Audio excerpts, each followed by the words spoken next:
Hello, my name is Cindi Kautz. I'm here today with fellow committee members who have been researching Muscatine women from the past century. Our project name is Muscatine Women of Influence and Inspiration. We've had fun learning about these women and the contributions they made to our community. This project was developed to commemorate in the year 2020 the 100th anniversary of the 19th Amendment. This amendment gave women the right to vote. Before 1920, women did not have the right to vote in the United States. The suffrage movement fought for this right, and the people who were part of this movement were suffragists. The word suffrage means the right to vote in elections. It does not have to do with suffering. The 19th Amendment to the Constitution provides men and women with equal voting rights. Our committee consists of Muscatine residents, but was inspired by the statewide Iowa initiative called Hard Won, Not Done. This is, in part, supported by the League of Women Voters as well as other organizations and individuals. Many events had been planned to celebrate this centennial throughout our country, our state, and our local county, but have been postponed due to the current COVID-19 pandemic. Fortunately, our project was able to continue and is featuring a short biography of one Muscatine woman each month. These articles are being published in Discover Muscatine newspaper and on other social media sites. One final note, we are taping from our homes today with the help of Chad Bishop and the MCC Video Studio. The current pandemic this year has changed the entire world, including our own community. We have chosen to social distance at this time following the CDC guidelines to prevent the spread of the COVID-19 virus. The writers will now share the stories of the women they researched and their contributions to Muscatine. We don't know if they were suffragists, but they certainly chose independent paths. Our panel of writers is Mary Wildermuth, featuring Anna Opel, Jacque McCoy, featuring Aldine Davis, Kristine Conlon, featuring Opal Tanner, and Sandy Stanley, featuring Helen Bamford. I would like now to introduce Mary, and she will speak about Anna. Yes, so Chad, if we can have the slide of Anna, please. Thank you. Anna Opel had a prolific presence in the garden world and in Muscatine for over 40 years, from the mid-1930s until her death in 1978. Anna is listed or mentioned in over 200 entries in the Muscatine Journal for sharing her plant knowledge, expertise with various church and community groups, as well as her beloved garden club. So we can have the next slide, Chad, which is really a wonderful picture of Anna and her husband and her two children. Isn't that a pretty picture? Next, we have a slide of her granddaughter today. The next slide, please. Jolene Schnedler, and the source book that I used a lot to find information out about Anna. And that book is at the public library. Charles Rickey talked a lot about Anna to me, and he recalled her radio show about garden plants on KWPC. When asked if he knew Anna, he stated, "She was the garden club." Anna's weekly radio program, The Garden Club of the Airwaves, aired for over 20 years. So Chad, go forward with the next slide, please. The next slide shows one of Anna's dried flower arrangements. This is what she did. She actually, her granddaughter told me, took the plants, the flowers apart and then reconfigured them in these beautiful pictures. But her love of plants was captured in the scrapbooks that she created to memorialize the local wildflowers and plants she researched. I believe we have another slide, Chad. She researched, searched out, and collected the wildflowers and plants. We're on to the restaurant, so there must not be one. When speaking to groups or on her radio program, she educated by discussing how to grow and harvest plants, but also taught the origin and botanical names of plants, shrubs, trees, and grasses. She was the president of the Garden Club from 1938 to 1939, and again from 1951 to 1952. Additionally, she founded and was the first president of the Muscatine Herb Pals. Now, here's a picture of a restaurant, which is, the building is located still today at 607 Grandview Avenue. But this was the restaurant that Anna started by herself, and many Roach and Musser workers found their lunch with Anna at this restaurant called Anna's Cafe. So we can go on to the next slide, Chad. Anna's work and interest did not stop at Muscatine, but carried on throughout the state of Iowa. She served for 24 years as the Iowa State Wildflower Chairman for the Iowa Federation of Garden Clubs. And in 1963, she received a Meritorious Radio Award from the National Council of State Garden Clubs for her radio broadcasting programs. Anna also was the first woman to serve on the Mississippi River Parkway Commission, which today is known as the Great River Road Board. And she believed that the Great River Road project must not be just miles and miles of concrete. So with her love of flowers and plants, that was obviously what she wanted to put along the Great River Road. In 1961, Anna was recognized in Who's Who in American Women for her self-learned knowledge of regional plants and herbs. And now we have several slides of the Arboretum in Madrid, so we can roll forward here, Chad. So previously we saw Anna's name, and this is the listing of all the honorees at the Iowa Arboretum.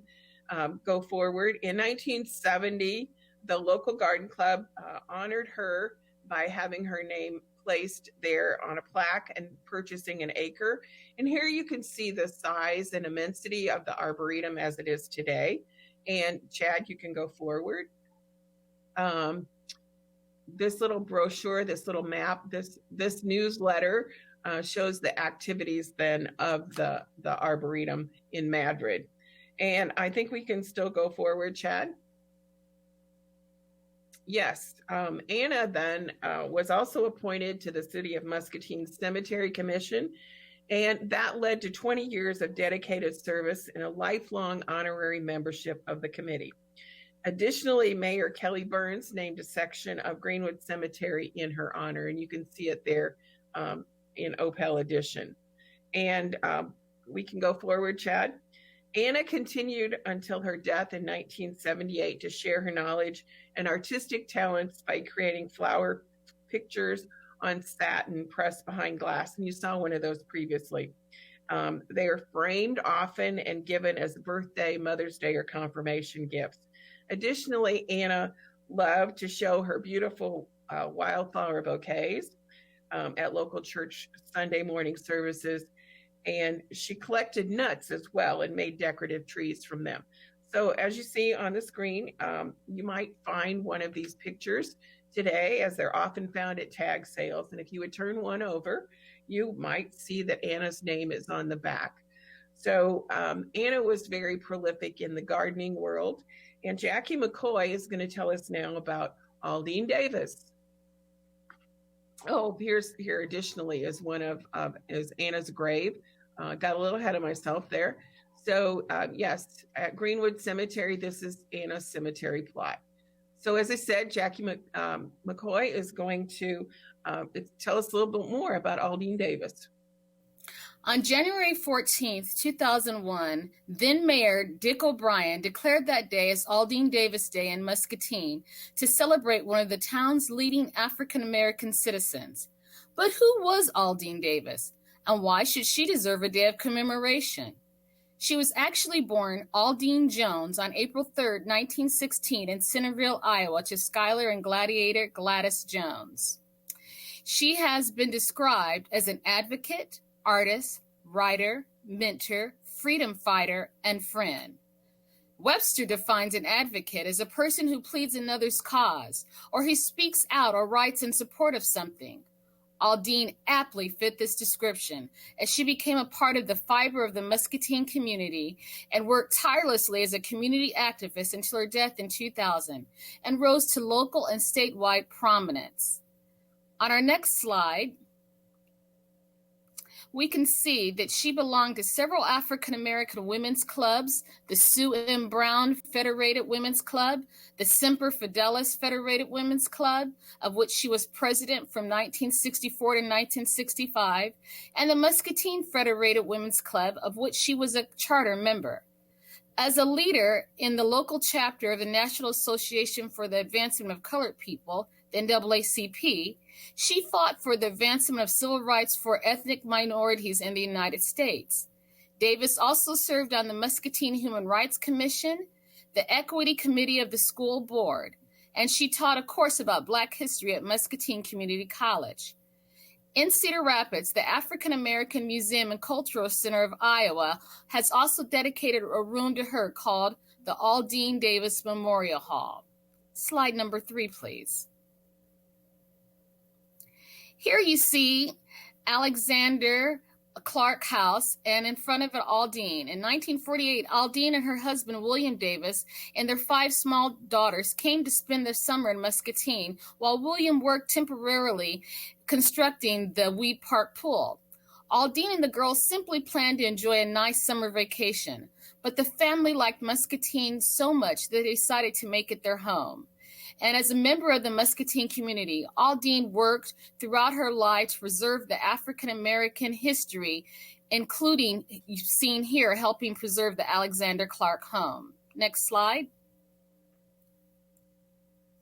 In the next slide, you'll see that Aleen loved to educate others on the legacy of African Americans in Iowa.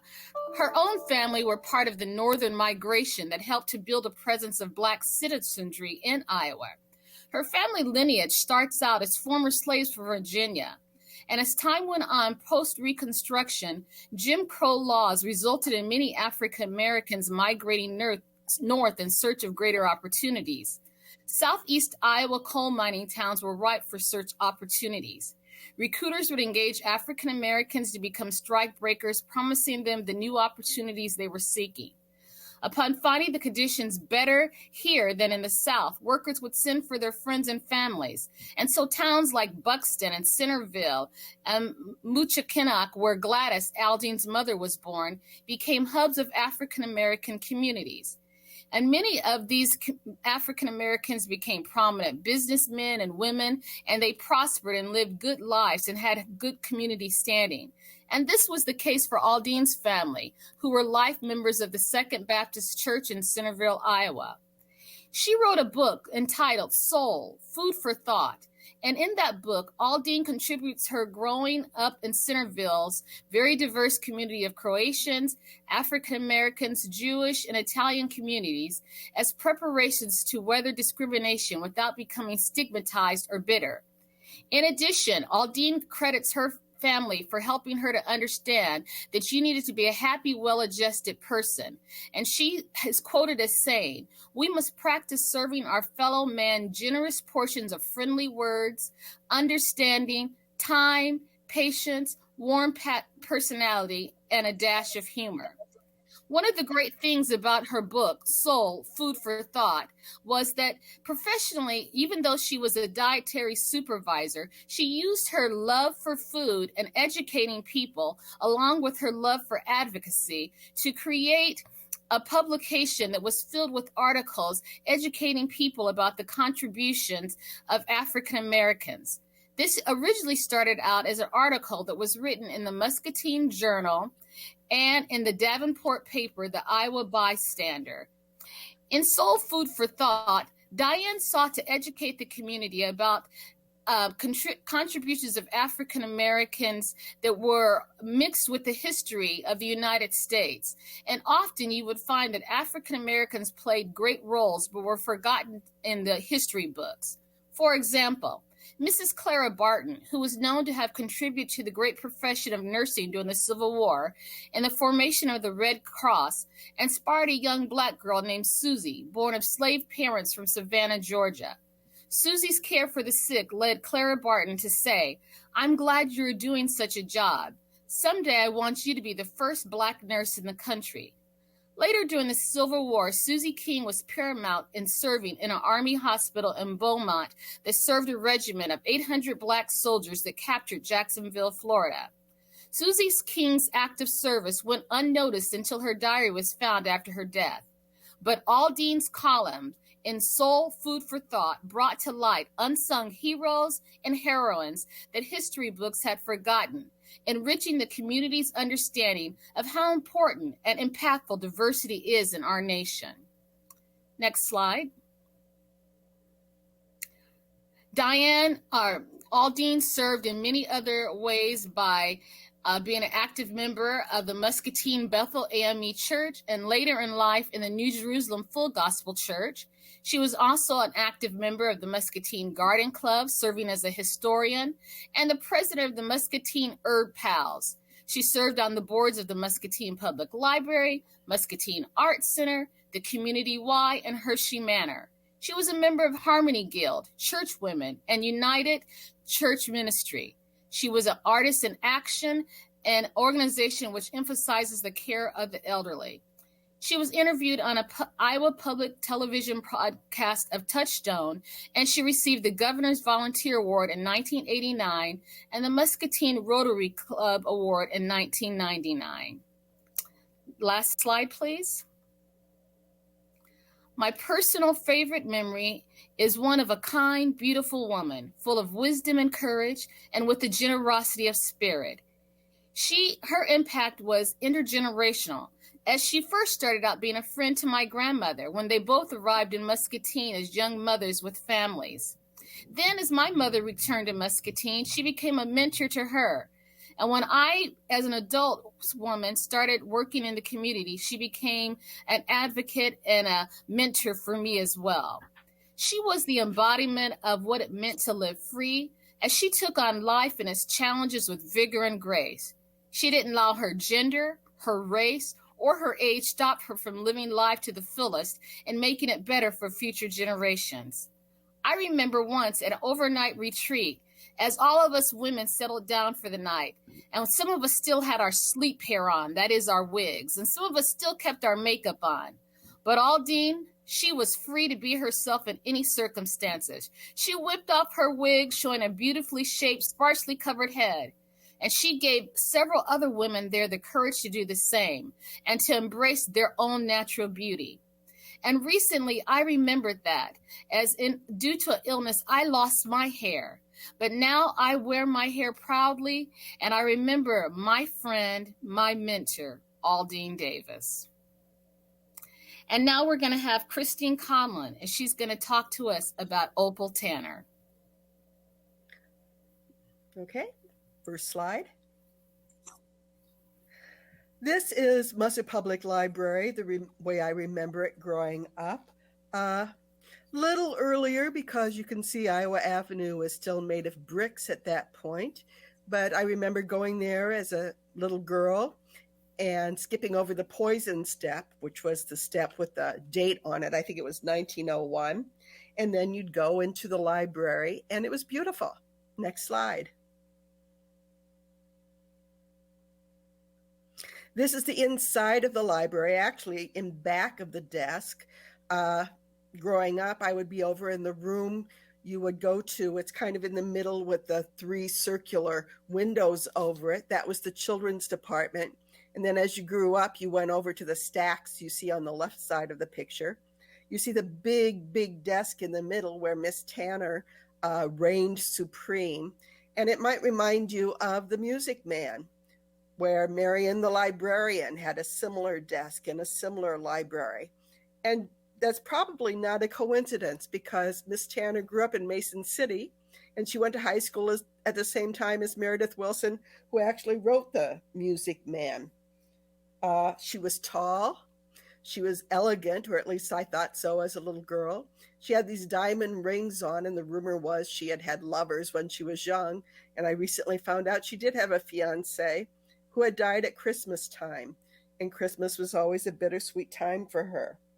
She seemed to approve of me. She'd look down at what I was reading, give me this kind of stare, and it was okay. I thought she was respecting the books that I had chosen. So I was pleased with myself. Miss Tanner approved of me. Next slide. Born in 1902, her parents were Albert and Catherine, Catherine Tanner. She got her BA from the University of Minnesota, and she helped support herself by working in the ag library there. She got her master's in library science from the University of Illinois. Next slide. For 12 years, she was head of circulation in the Des Moines Public Library system, and then in 1943, she came to Muscatine. Here she is receiving a donation from the women of the Moose, and you can see Miss Tanner stood up straight.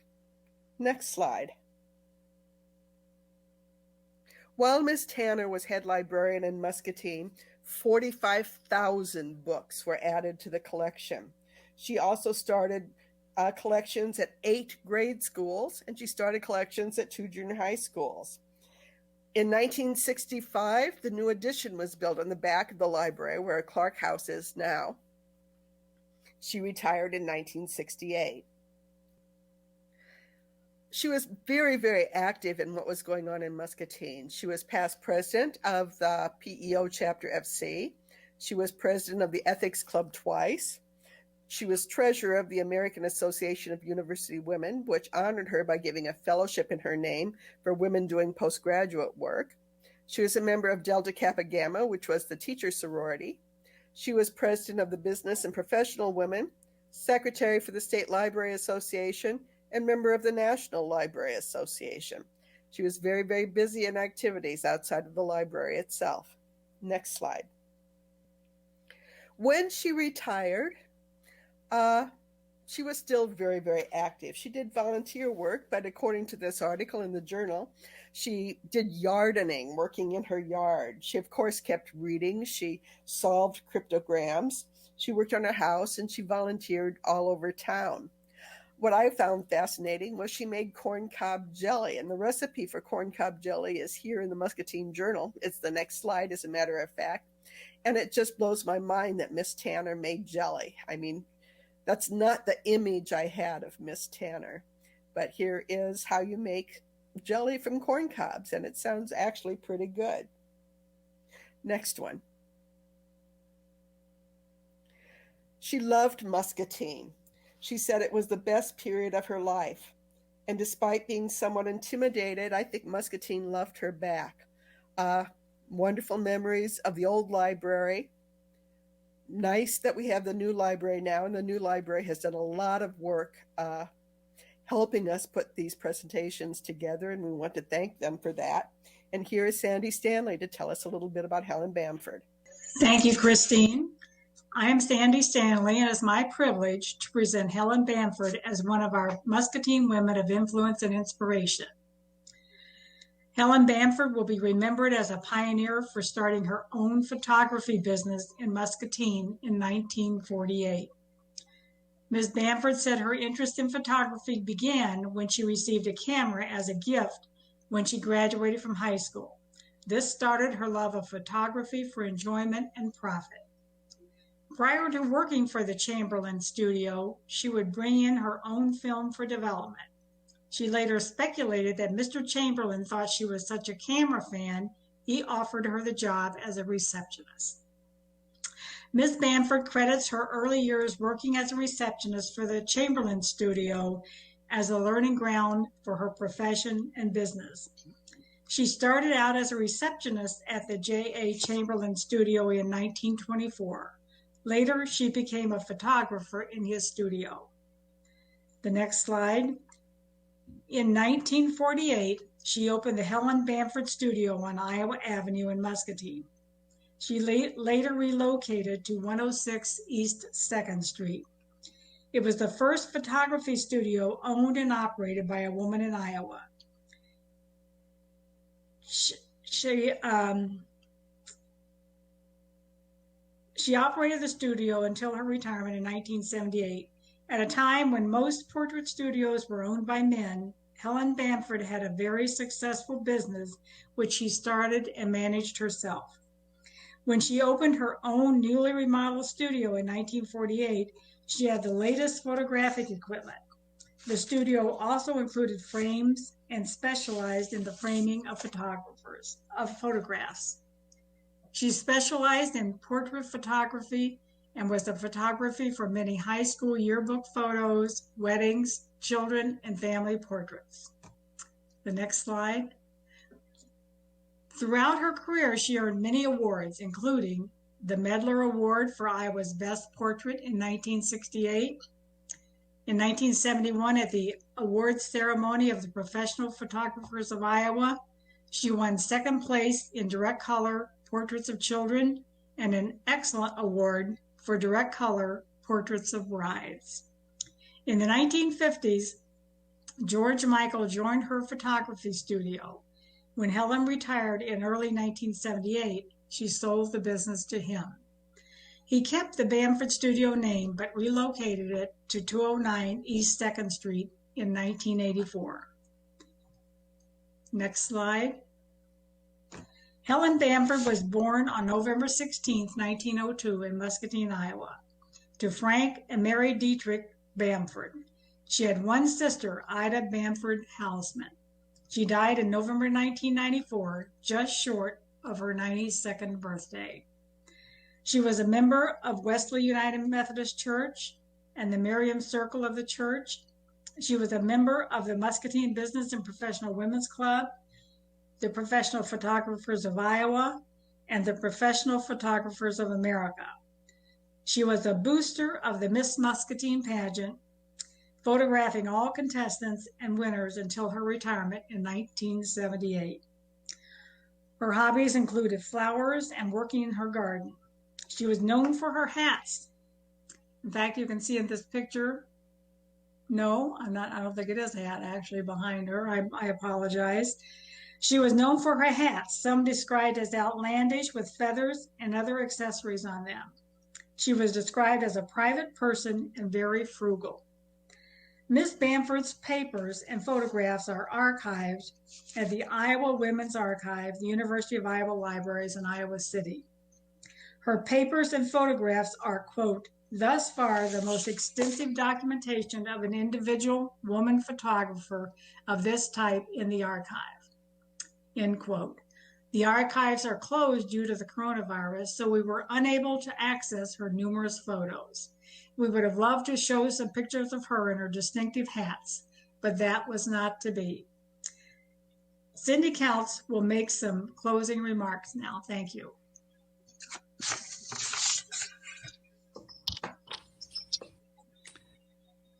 Thank you, panel members, for introducing us to these amazing Muscatine women.